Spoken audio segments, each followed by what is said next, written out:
So how do you design this in a way that you can provide a legal service that integrates really deeply with that client's business, but you're still able to do it on a fractional budget and it's a fractional in scope?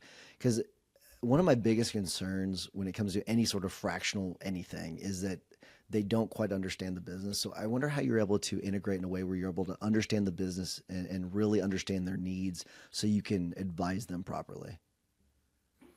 So there's an internal fight that happens with me all the time, and um, that internal fight is all about the engineer saying everything needs to be perfectly defined and known and risks identified, and then there's what I'll call the MBA inside of me that says, hey, let's try it. Let's hypothesize.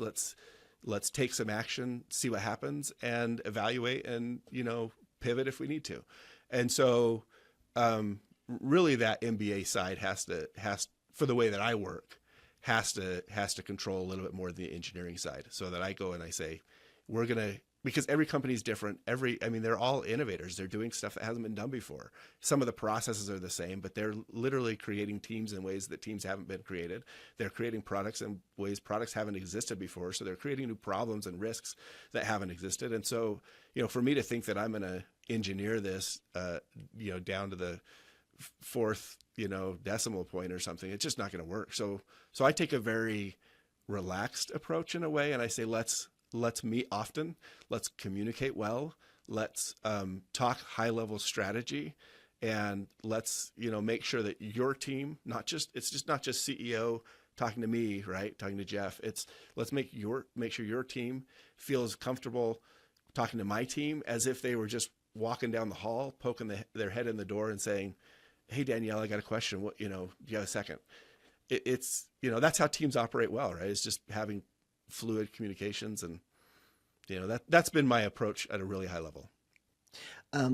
There's got to be like as you hire attorneys, I wonder how much when people hire you as a fractional CFO that they want you as the actual, or not CFO, fractional attorney, fractional legal team, however you want to put it. But do you sell it as a team, or you're getting the team to help? Does that help prevent them wanting Jeff every single time? Yeah. Or because how do you deal with that? Yeah, the short answer is yes. Like I used to be more hesitant about selling the team aspect of it, and now I'm as bold as I can be, because I want it to be clear that, like, there's people don't realize it, but there's value in having access to the team. You don't want one attorney with one specialty giving you advice across every discipline in your business. They just don't know it. And while that happens a lot in small businesses, and it's worked, it's not the best way to do it. The best way is to get a bunch of, experts across different areas that every business needs. Every startup has 20 different areas that they're dealing with. And so to have people who are more expert in each area as it comes up, why wouldn't you do that if you can do that? That's been my driver. I'm like there's nothing about this that doesn't make sense. It's maybe a little bit more fuzzy around the edges sometimes, and maybe there are people who say, well, I want you, and I have clients who they'll say, hey, for this project, I want you on it, and I'll accommodate that to the extent that I can.